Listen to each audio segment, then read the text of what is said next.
네, 오늘의 강의는 출애굽기 1장 8절에 요셉을 알지 못하는 새 왕이 일어나 애굽을 다스리라는 그러한 제목으로 우리 성경 구절을 가지고 함께 배경 역사를 우리 함께 공부하도록 하겠습니다.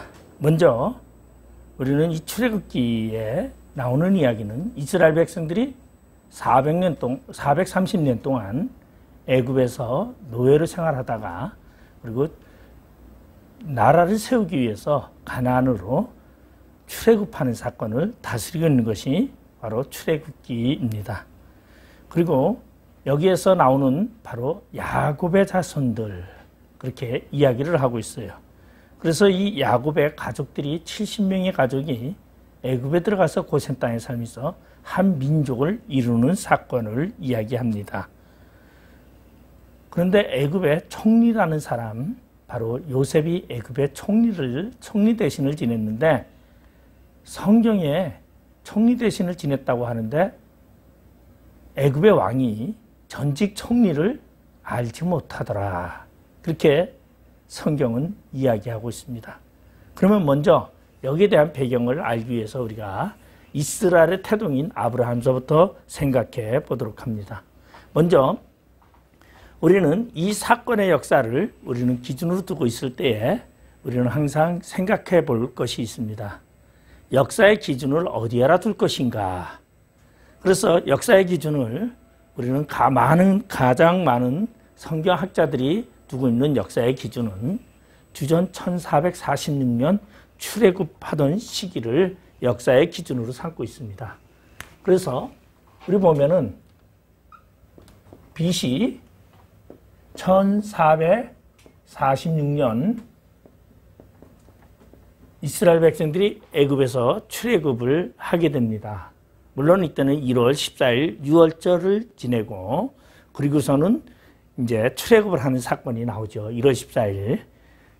바로 1446년. 그러면 이 년도를 기준으로 해서 이스라엘 백성들은 출애굽하게 된 그 애굽에서는 어떻게 지냈고 그리고 이스라엘의 민족의 시조인, 태조인 바로 우리 아브라함을 생각해 보면 언제의 역사 이야기냐 우리가 한번 생각해 볼 필요가 있습니다. 먼저 아브라함이라는 우리 믿음의 조상 아브라함은 100세에 이삭을 낳았다 그렇게 얘기를 합니다. 아브라함은 100세에 이삭을 낳았고, 자, 이삭은 몇 세에? 60세에 야곱을 낳았고,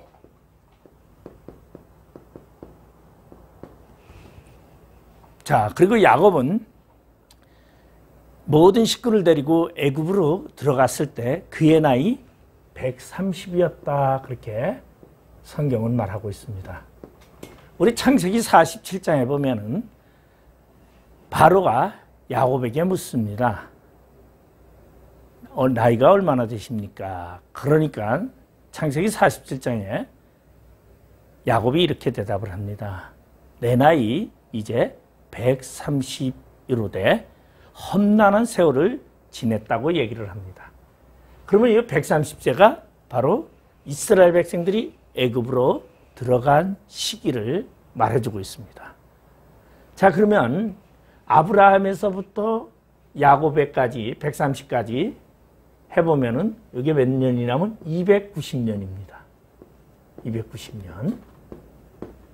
자, 그러면 290년 플러스 1446년을 하면 얼마가 되냐면은 아브라함이 태어난 출생연도가 되죠. 그죠? 그러면은 얼마입니까? 290년. 290년.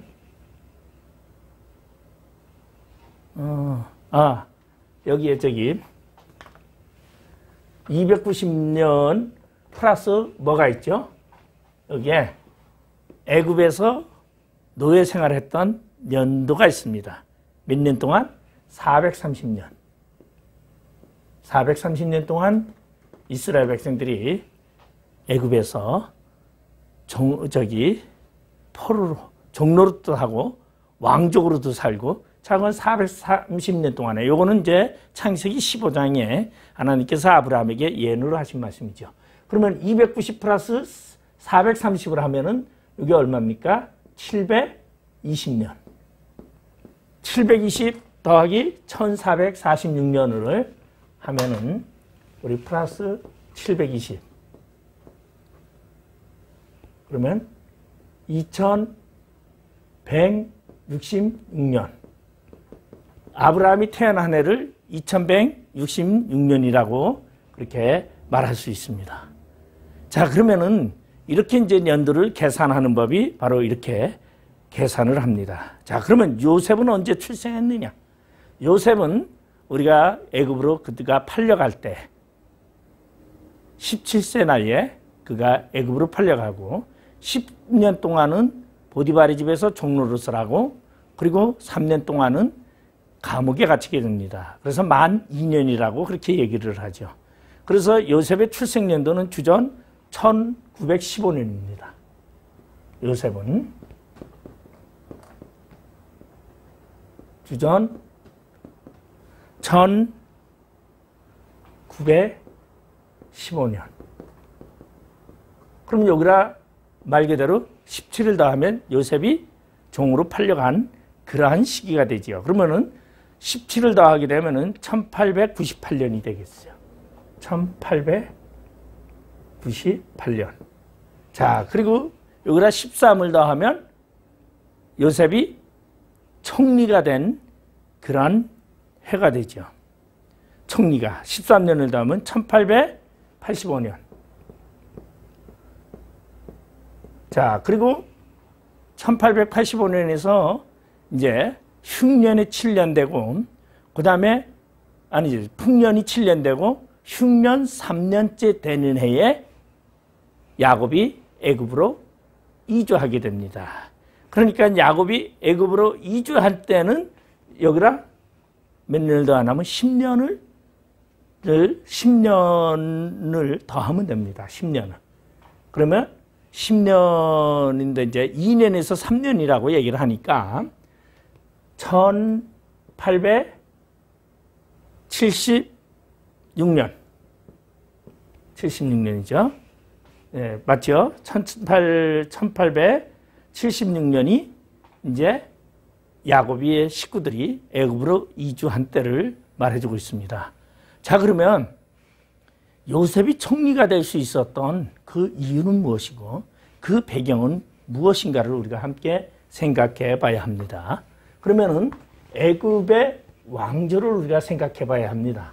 애굽의 왕조는 세계 역사 중에서 가장 오래된 왕조라고 우리가 말할 수 있는데 애굽의 왕조를 우리는 가장 오래된 나라입니다. 그러면은 고왕국, 중왕국, 신왕국으로 구분이 됩니다.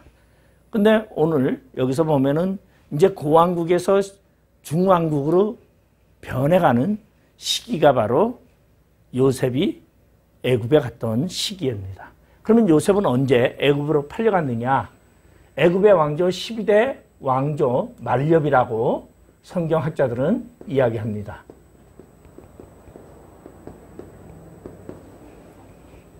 애굽의 12대 왕조 말렵에 요셉이 이제 애굽으로 팔려가서 보디바리 집에 있게 됩니다. 그런데 애굽 12대 왕조에서 13, 14대 왕조가 등장을 하고 그 뒤에 이제 애굽이 총리가 될 때는 15대 왕조입니다. 15대에서 17대. 15대에서 17대 왕조를 말하고 있는데 이 왕조를 뭐라고 말하냐면 힉소스 왕조라 그렇게 이야기합니다. 힉소스. 자, 힉소스 왕조라는 것은 무슨 이야기냐면 힉소스라는 말은 애굽의 말로는 말하면은 이방인이다라는 뜻입니다. 이방인.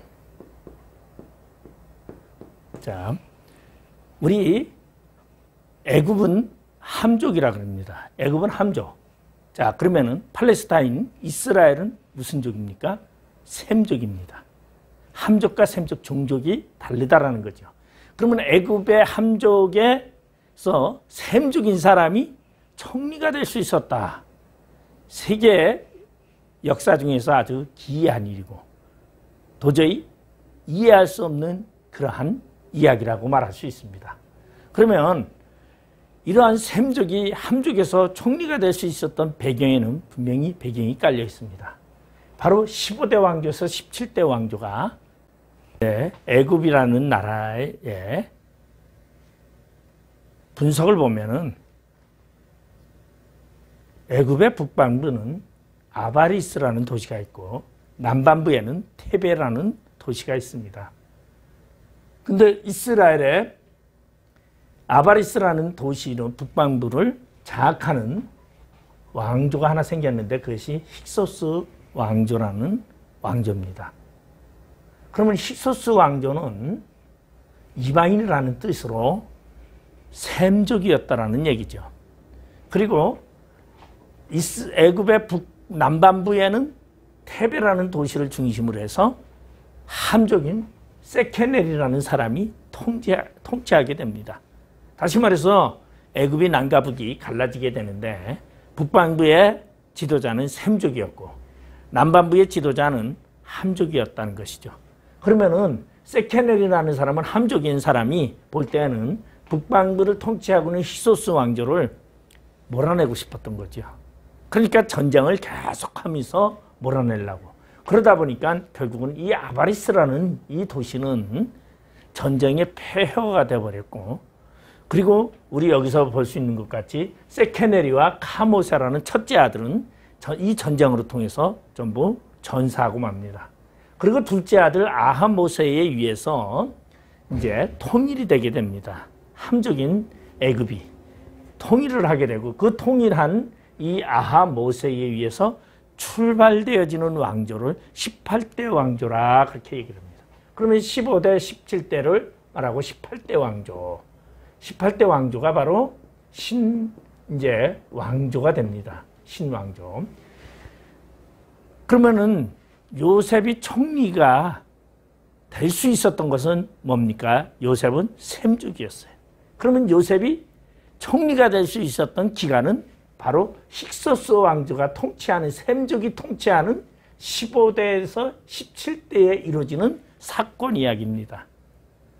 우리 성경에 보면은 바로가 요셉을 만났을 때에 깜짝 놀랍니다. 요셉이 꿈을 해몽을 해주죠.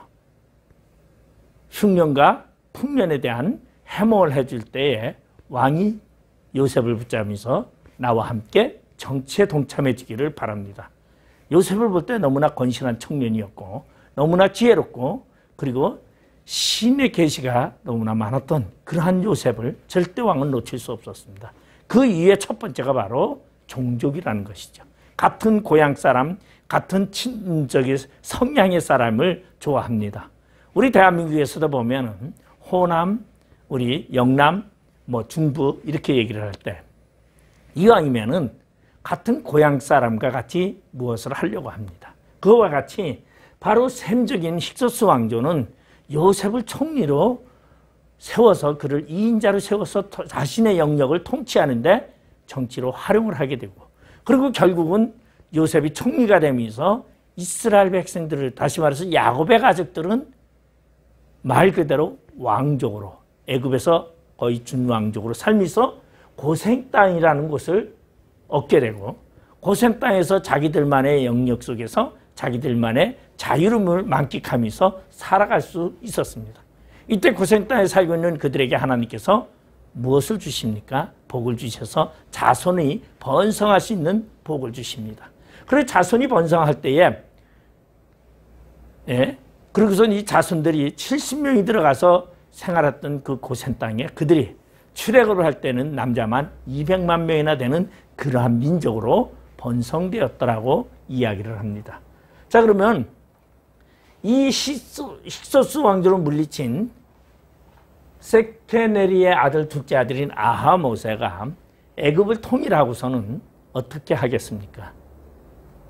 먼저 이 힉소스 왕조를 전부 몰살을 시켜야 됩니다. 그래서 진멸하려고 힉소스 왕조들이 도망간 사루헨에서 팔레스타인의 사루헨까지 쫓아가서 그 성읍을 둘러싸 몇 년이 그들을 포위하고서 결국은 진멸하게 됩니다. 그리고 돌아와서 고센 땅에 있는 이스라엘 백성들을 보고서 뭐라고 생각합니까? 아, 이들이 강성해지면 우리에게 반역을 일으켜서 다시 애굽을 정복하려 들 텐데 이들의 세력을 약화시켜야 되겠다.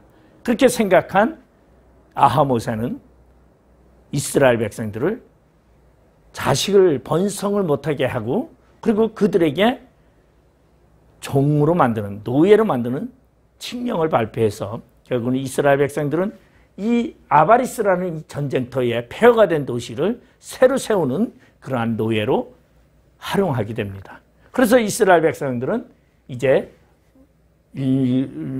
말 그대로 준왕족에서 노예로 변하게 됩니다. 그리고 람셋이라는 새로운 도시를 건설하는 이 람셋이라는 것은 도시명보다는 람셋 왕조라 그렇게 얘기를 합니다. 18대 왕조에서 투트모스 3세에서부터는 람셋 왕조라 그렇게 역사가들이 말하고 있기 때문에 이 왕의 도시라 그런 뜻이죠.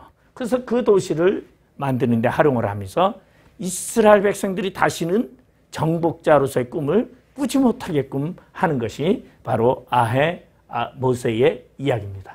자, 그러면은 이제 18대 왕조가 들어서게 됩니다. 그러면 아하 모세에 의해서 이제 18대 왕조가 들어서고 그리고서는 이 아하 모세를 기준으로 해서 18대 왕조가 이제 시작이 됩니다. 자, 그리고서는 그의 아들이 통치를 하게 되는데 우리는 정실 부인이 나오는 왕과 정실 부인에서 태어나는 아들을 뭐라고 말하냐면은 그거를 정실 부인에서 태어난 뭐라면 우리 역사에서 혈통적으로 순수한 왕족의 혈통을 지녔다 그렇게 이야기를 하죠. 그래서 순수한 왕족의 혈통을 지닌 사람을 왕으로 세울 때에는 아멘호텝이라는 호칭을 사용합니다. 아멘호텝.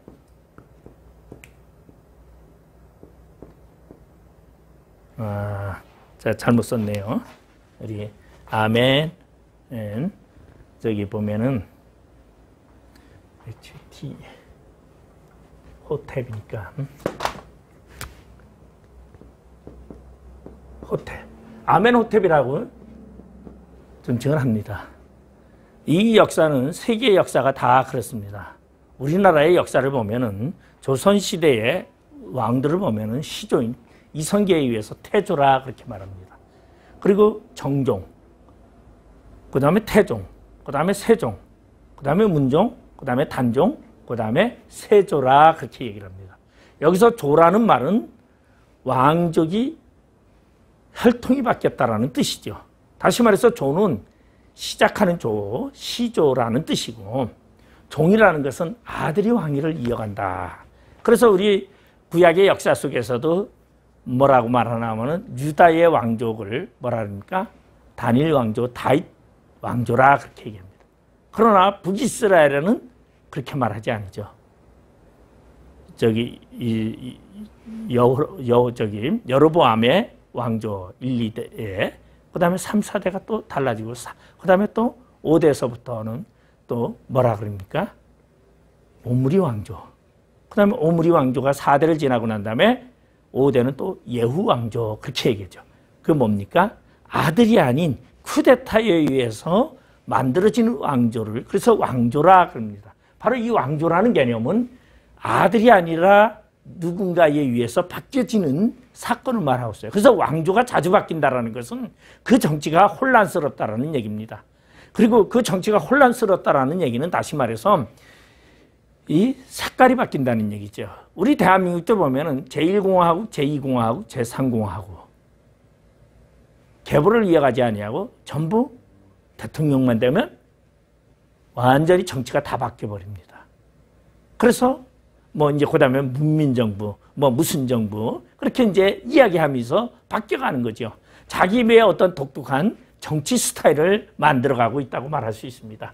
그러면 이 아멘호텝이 있고 그다음에 이제 아멘호테비 말고 그 다음에는 이제 누가 있냐면 정실 부인에게서 태어난 아들이 아닌, 다시 말해서 후궁이라든가 시녀라든가 이런 데서 태어난 아들이 왕이 되는 경우가 있습니다. 그 경우는 정실 부인의 아들이 없을 때에 이제는 왕의, 아버지는 왕이지만은 엄마는 후궁이거나 시녀일 때, 우리나라 조선시대에도 보면은 후궁이라든가 이런 사람들이 아들을 낳으면 정실 부인이 왕후가 자식이 없으면 그 후궁이나 시녀의 아들을 양자로 맞아들입니다. 그리고 양자로 맞아들여서 왕위를 넘겨주는 사건이죠. 바로 그런 경우죠. 그러면 이러한 경우를 이제 사이가 왕이 됐다 그렇게 얘기합니다. 그런데 사실은 이제 아버지는 친아버지지만 사이 개념이 들어가는 거죠. 그래서 이럴 때는 아멘호텝이라는 사용을 안 하고 투투 모세라는 용어를 씁니다. 투투, 지금 T-A-H, 투투 모세. 투투 모세라는 그렇게 왕의 칭호로 그렇게 불러줍니다. 우리 보면은 왕의 호칭을 우리 보면은 로마 시대에 우리 성경에 보면 가이사라고 많이 나옵니다. 가이사. 근데 가이사라는 말은 무엇을 말하냐면 황제라는 의미를 말하지 이름이 아닙니다. 우리 로마의 첫 번째 왕이 누굽니까? 옥타비누아스. 근데 옥타비누아스를 아우구스투스라 그렇게 얘기합니다. 아우구스투스라는 말은 황제라는 말이고 옥타비누아스는 이름이라는 뜻이죠.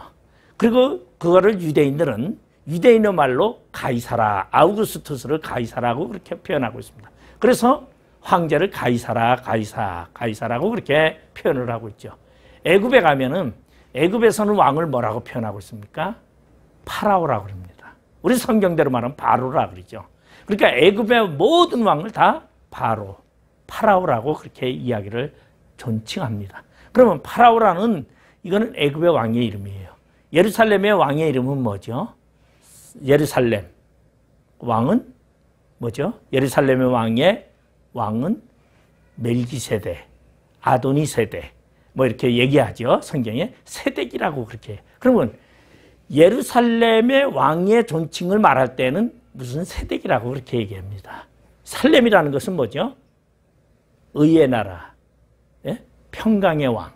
그게 이제 호칭이라고 말할 수 있는 사건입니다. 그래서 투투모스 1세가 아멘호테벨 이어서 이제 왕이 됩니다. 이게 이제 18대 왕조의 계보인데, 그럼 투투모스가 낳은 딸이 하나 있습니다. 그 대신 낳은 딸이 하나 있는데, 이 딸이 누구나 하면은 우리 성경에 나오는 바로의 딸 공주가 그렇게 얘기를 하죠. 이 공주가 이름이 합세스투입니다. 합세스투. 자, 그러면 이 공주가 이제 왕비가 됐다라는 얘기는 그의 신랑은 아멘호텝이 아니다라는 얘기죠. 투투모스 2세가 됩니다. 그러면 투투모스 2세의 부인인 합세스투, 이게 파라오의 딸, 바로의 딸 합세스투. 바로 이 합세스투가 이제 남편이 일찍 죽게 되는 바람에 합세스투가 통치권을 장악하게 되는 사건이 나옵니다. 그리고 그 다음에 그러면은 여기서 이제 합세스투가 통치하게 되는 데는 왕이 하나 있어야 되는데 투투모스 3세입니다. 이 투투모스 3세는 합세스투의 남편이었던 투투모스 2세가 왕궁에 있는 시녀와 사이에서 태어난 아들입니다. 그러니까 그 아들이, 그리고 합세스투는 아들이 없다 보니까 딸을 하나 낳았어요. 네프라라는 딸을 하나 낳았는데, 이 딸 하나를 낳기 때문에 아들이 없었기 때문에 시녀의 아들을, 시녀와 남편과의 사이에서 태어난 아들을 양자로 맞아들여서 왕으로 남편이 죽으니까 왕으로 세우게 되고, 합세스투는 뭐 하느냐? 대리청청하는 것입니다. 그래서 우리는 쉽게 얘기할 때 모세 때에 모세를 건졌던 그 합세스투가 공주하니까 처녀 공주를 생각하는데, 처녀 공주가 아니라 통치권자 합세스투라는 얘기입니다. 왜냐하면 애굽은 여자가 왕이 될 수 없습니다. 애굽에는 여자가 왕이 될 수 없는데 애굽에 여왕이 3명이 출현하게 됩니다. 그게 누구냐 하면 첫 번째 여왕이 바로 합세스트라는 사람이죠. 이 합세스트가 왜냐하면 애굽은 여자가 왕이 될 수 없는데 대리청정을 한다라는 뜻이에요. 왕이 아직 어리니까 대리청정을 하면서 왕의 권한을 가지고 행사하는 합세스트. 두 번째 우리 보면은 누가 나오나 하면은 두 번째 여왕이 네페르티티라는 여왕이 나옵니다. 네페르티티는 우리 잘 알고 있는데 투탕카멘이라는 아마 몇 년 전에 투탕카멘의 미이라가 발견된 그러한 사건이 아주 전 세계를 떠들썩해서 신문지상에도 나온 적이 있습니다. 이 투탕카멘은 10대의 나이에 그는 죽었는데 그의 간을 열어보니까 미이라를 살펴보니까 머리에 대못이 박혀 있더라. 그래서 누군가가 피살이 되지 않았느냐 그렇게 역사가들은 그 역사를 보고 있습니다. 그 투탕카멘의 어머니인 바로 네페르티티가 통치하게 됐고 마지막 애굽의 3대 여왕은 누구냐면 바로 클레오파트라는 로마의 시저와의 관계 속에 사랑의 관계 속에 있었던 클레오파트라는 여왕. 바로 애굽에는 3여왕이 있는데 첫 번째 여왕인 바로 합세스트에 의해서 우리는 무엇을 보냐면 모세가 양자로 들어가는 사건이 되게 됩니다. 그러면 모세가 양자로 들어가게 된 사건을 우리가 한번 보면은 먼저 투트모스 3세와 그의 부인은 합세스트의 딸인 네프라라는 딸이 있습니다. 그러면 이 네프라라는 딸은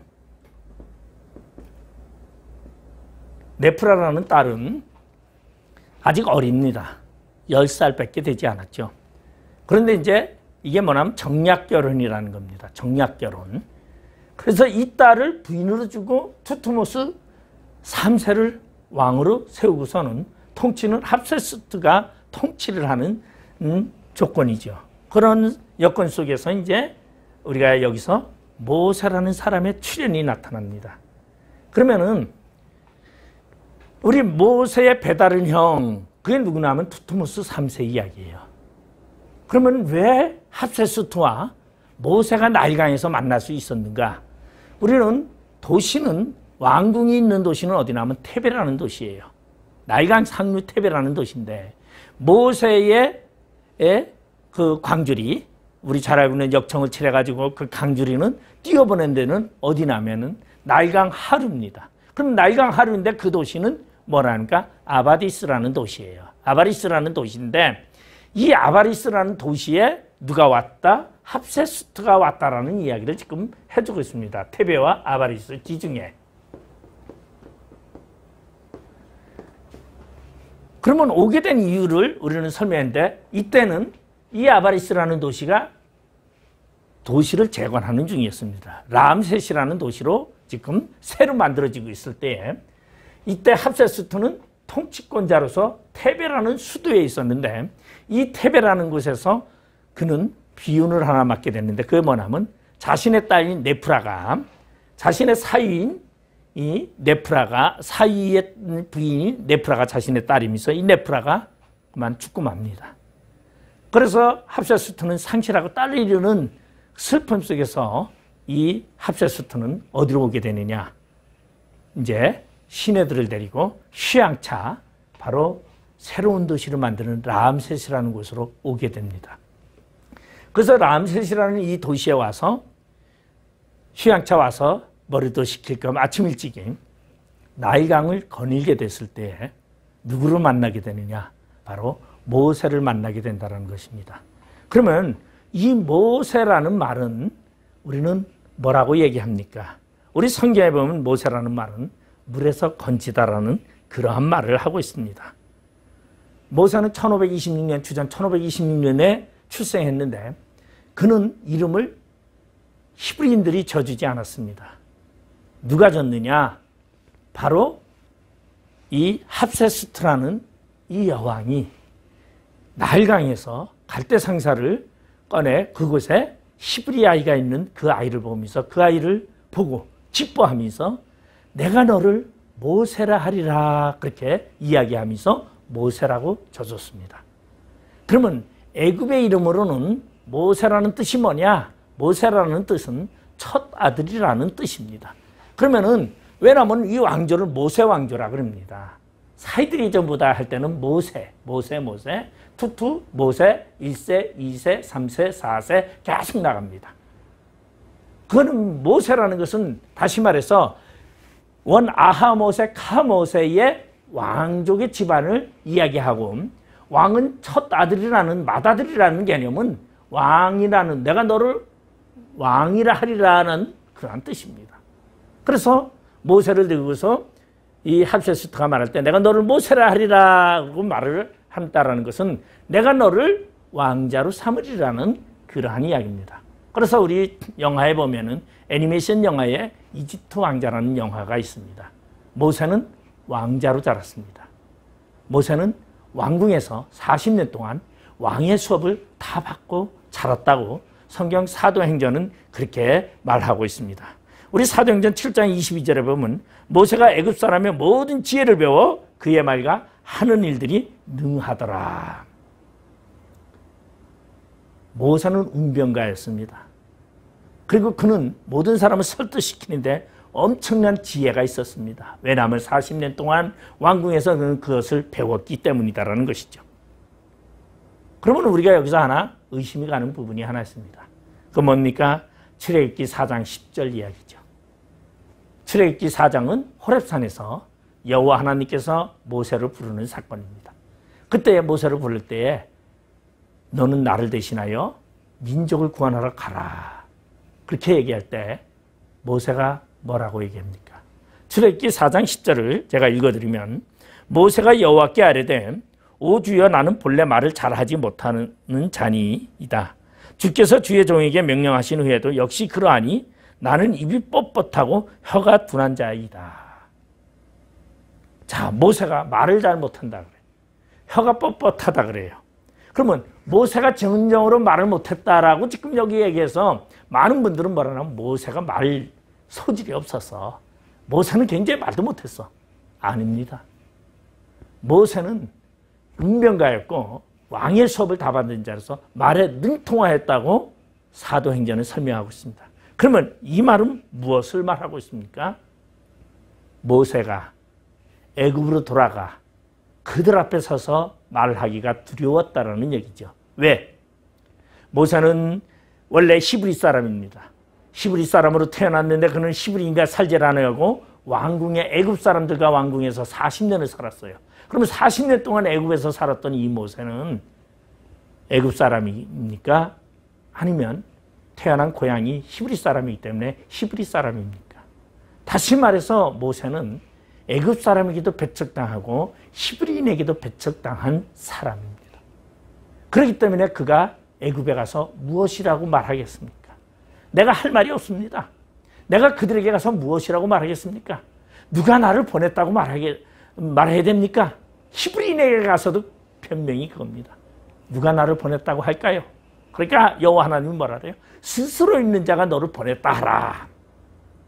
이 말은 모세의 입장에 남천 입장을 말하고 있죠. 모세의 환경을 이야기하고 있는 이야기입니다. 자, 그러면은 모세는 왕궁에서 자라났는데 40년 동안 왕궁에서 태어나가지고 40년 동안 왕궁에서 자랐다고 합니다. 40년 동안 왕궁에서 자란 이 모세는 결국은 사람을 죽이는 관계로 미디안으로 도망하게 됩니다. 미디안으로 도망한 모세는 미디안에 도망가서 금방 모든 것을 다 포기하고 모든 것을 다 내려놓고 하나님께 순응했을까요? 절대 그렇지 않습니다. 여러분에게 돈이 있어 보세요. 여러분에게 권력이 있어 보세요. 여러분에게 무언가 있다면 여러분 하나님께 순복하겠습니까? 아니죠. 내가 무언가 해보고 내 능력으로 무엇인가 해보고 안 될 때에 하나님을 찾습니다. 대다수가. 모세도 그랬습니다. 그래서 모세가 40년 후에 하나님께서 모세에게 너 애굽에 가서 너희 민족을 구원하라고 할 때에 모세가 낙타를 타고 아이들 둘을 게르손과 두 자녀를 태우고서는 어디다 낙타에 태웠다 그래요. 그리고 부인을 낙타에 태우고 모세는 낙타의 고삐를 잡고 그리고 지팡이를 잡고 애굽으로 출발하는 모습을 우리는 미디안에서 이드로의 집에서 출발하는 모습을 성경을 통해서 알 수 있습니다. 여기서 모세가 40년 동안 미디안 강에 가서 살았는데 그러면 40년 가서 10년 뒤에 결혼했다면 그 아이는 장자는 30은 됐을 겁니다. 25은 됐겠죠.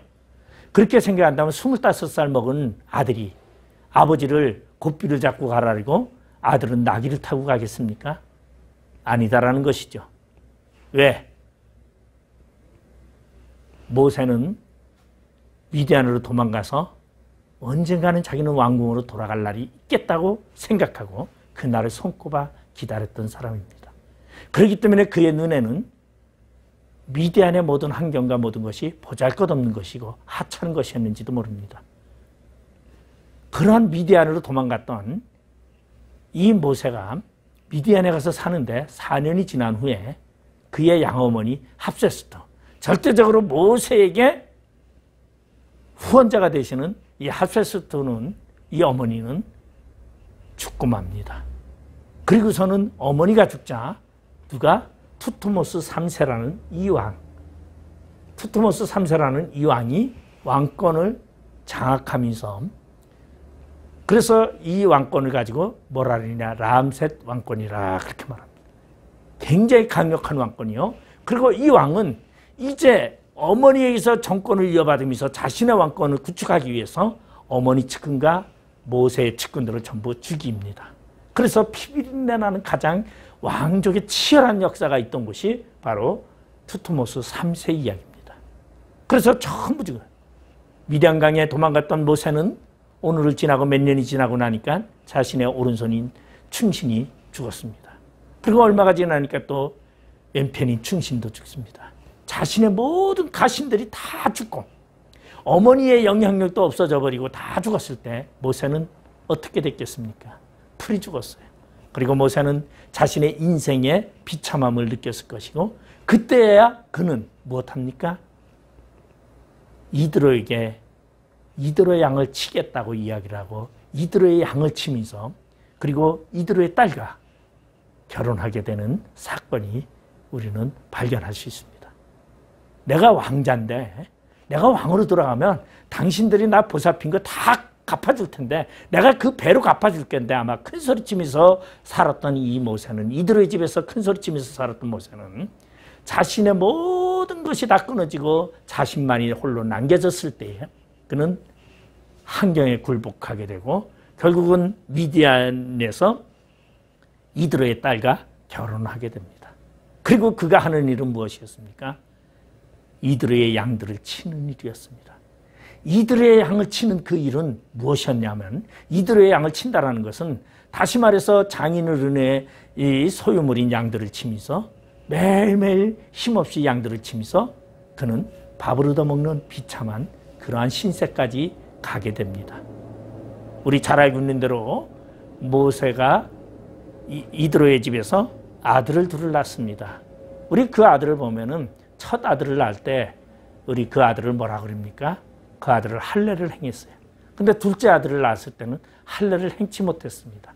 여기서 이 사건만 보더라도 모세의 영향력은 이드로의 집에서 극히 미약했다라는 것을 발견하게 됩니다. 그런 모세가 미디안강에서 이드로의 양을 치면서 36년째 되는 해였습니다. 36년째 되는 해에 어떠한 일이 생깁니까? 바로 베다른 형 투트모스 3세가 죽습니다. 그리고 그의 아들 아멘호텝 2세가 왕이 되는 사건이 나옵니다. 아멘호텝 2세가 왕이 됩니다. 아멘호텝 2세는 누구죠? 모세의 조카이죠. 이제 모세가 미디안강에서 36년째 되는 해에 애굽에는 왕이 바뀌고 그리고 모세는 이 해에 하나님으로부터 여호와 하나님으로부터 부르심을 받게 됩니다. 그래서 부르심을 받았는데 모세가 부르심을 받는 사건은 바로 무엇이냐면은 가시떨기나무 가운데서 호렙산 가시떨기나무 가운데서 하나님을 만나는 사건입니다. 그것이 우리 출애굽기 4장에 표현이 되고 있습니다. 그때 하나님께서 여호와 하나님께서 모세에게 이렇게 말합니다. 모세야, 내가 선 땅은 거룩한 땅이니. 예, 출애굽기 3장이죠. 출애굽기 3장에 내가 선 땅은 거룩한 땅이니 내 발에 신을 벗으라. 그러면서 여호와 하나님이 모세를 부릅니다. 모세는 이제 매일매일 양을 치면서 4년 동안 뭐 하느냐. 호렙산의 이 떨기나무 근처에 와서 양을 풀어놓고 하나님께 지도자 수업을 받습니다. 그 지도자 수업은 성경에는 무엇으로 표현되고 있습니까? 지팡이를 던져라. 지팡이를 던지면 뱀이 되고 꼬리를 잡으면 지팡이가 되는 사건. 그리고 또한 내 손을 품에 넣어라. 품에 넣으면 문둥병자가 되고 다시 손을 넣으면 문둥병이 낫더라. 그것만이 아니죠. 많은 기적들을 통해서 배우면서 하나님께서 지시하면서 하나님께서 말씀하면서 가르치는 그러한 교훈을 통하여 모세는 4년 동안 광야에서 미디안 광야에서 호렙산 떨기나무 있던 그곳에서 여호와를 만나 훈련을 받게 됩니다. 훈련을 받게 되는데 이 훈련은 4년 동안 거친 훈련 뒤에 이제 여호와 하나님께서 모세에게 명령합니다. 야, 모세야, 너 이제 내 백성을 구하러 애굽으로 내려가거라. 여러분, 오늘 하루 동안 예수님을 만났다고 예수님께서 여러분에게 사명을 주시지 않습니다. 예수님은 여러분을 부르신 다음에 여러분을 훈련하십니다. 그렇기 때문에 우리의 인생은 훈련의 과정을 통해서 주님을 알게 되고 주님의 능력을 알게 되고 주님의 말씀을 깨닫게 된다는 것입니다. 그런 훈련이 마쳐지게 되면 그 다음엔 하나님께서는 우리에게 사명을 주십니다. 모세에게도 똑같은 그러한 과정을 거쳐서 사명이 주어지는 사건입니다. 우리 잘 알고 있는 대로 신약의 사도 바울이라는 사람이 있습니다. 이 사울이 다메섹에서 예수를 만났습니다. 여러분, 다메섹에서 예수를 만났을 때 그가 곧바로 선지자로 사도로 부르심 받았나요? 아니죠. 다메섹에서 그가 예수를 만났다고 그 이름이 변했습니까? 안 변했습니다. 다메섹에서 예수를 만났어도 사울은 그대로 사울이었습니다. 사울이 안수받을 때 다시 말해서 사도로 안수를 받는 사건이 사도행전에 나오는데 안수를 받을 때 그의 이름은 뭐였습니까? 사울이었습니다. 그러면 그는 다메섹에서 예수를 만난 이후에 어떻게 했습니까? 3년 동안 광야에 가서, 요새 말하면 광야라고 말하면은 우리식으로 보면은 기도원, 산속에 가서 영성 훈련을 했죠. 그리고 10년 동안 우리는 바나바의 교회 위에서 그는 교육을 받습니다. 성경 말씀을 배웁니다.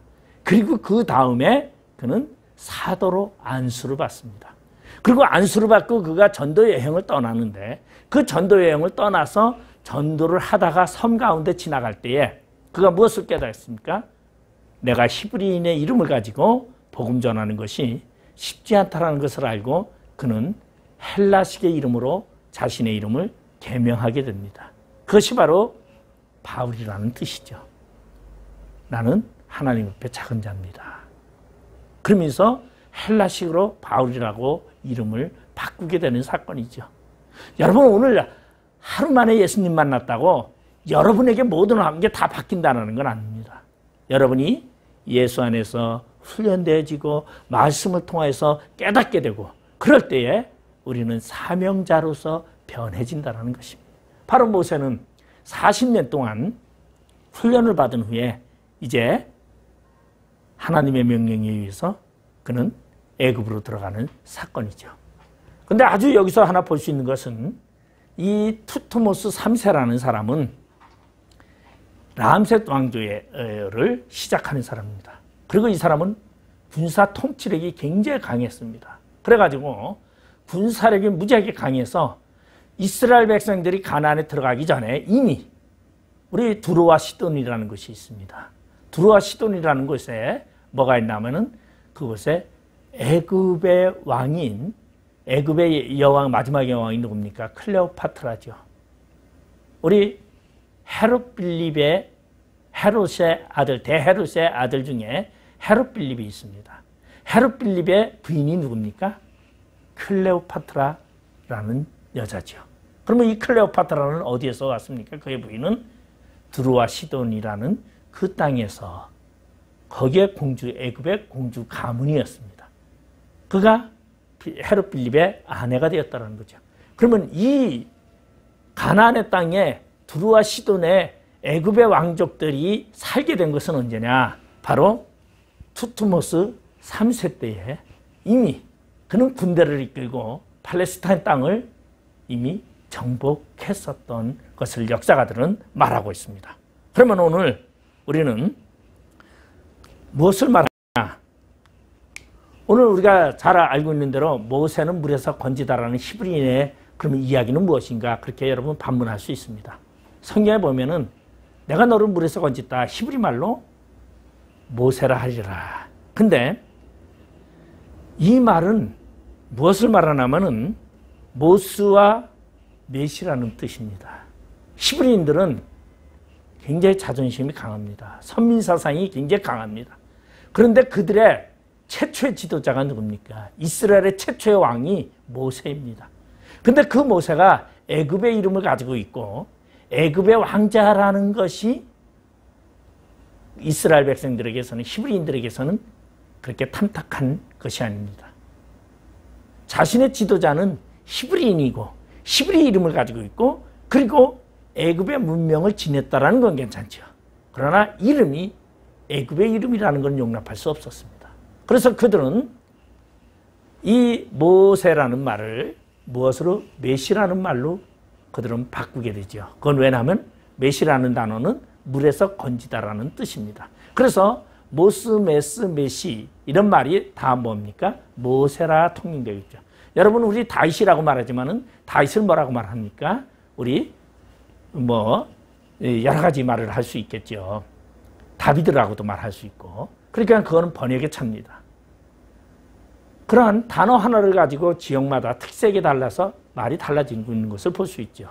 우리 성경에 보면은 우리 이러한 얘기가 시대 변천에 따라서 이름이 바뀌어가는 것을 우리는 볼 수 있습니다.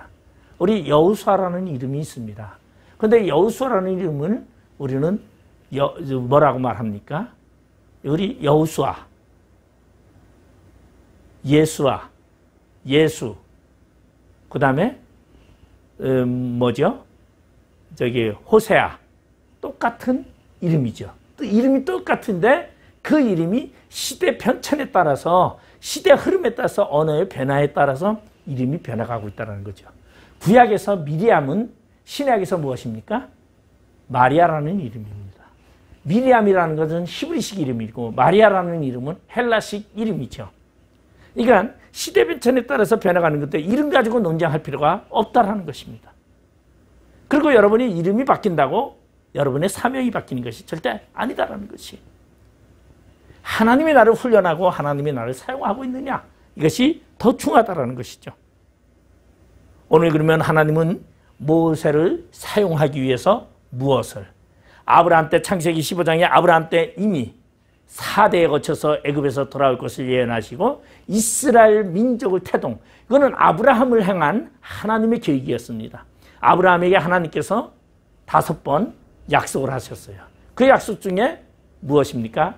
너로 내 민족을 만들고, 그 민족의 계획을 바로 모세를 통해서 지도자를 세워서 만드는 사건이 이 아브라함의 사건을 통해서 이어져가는 사건입니다. 그리고 이 모세를 통하여 이스라엘이라는 민족의 가나안의 땅에 정착하게 하고 이스라엘이라는 나라를 만들게 되고 그리고 하나님의 선민 국가라는 것을 세우게 되는 사건 속에 하나님이 훈련하고 계획하고 그리고 하나님이 만들어가는 사건을 이야기하고 있습니다. 그럴 때마다 하나님은 무엇을 하느냐? 주변의 환경을 만들어간다는 거죠. 주변의 환경을 만들어간다는 것은 사명자를 키우기 위한 하나님의 계획이라는 것이에요. 오늘 여러분의 삶 속에 힘들고 어려움이 있다 할지라도 여러분 그 환경은 나를 힘들게 하기 위한 것이 아니라 하나님이 나를 만들어 가시는 계획의 한 부분이다라는 걸 생각하고 오늘 어떠한 환경이 있다 할지라도 여러분 사명자로서 늘 승리하시기를 주님의 이름으로 부탁을 드리겠습니다. 기도하시겠습니다. 아버지 하나님 감사드립니다. 오늘 요셉을 알지 못하는 세왕, 다시 말해서 여러분 요셉을 통한 민족의 세움과 그리고 모세를 통한 민족의 출발을 오늘 공부했습니다. 사명자에게 주어지시는 하나님의 계획을 따르는 자 되게 하여 주시옵소서. 그리고 사명을 다 감당하는 주의 종 되게 하여 주시옵소서. 예수님의 이름으로 기도드리옵나이다. 아멘.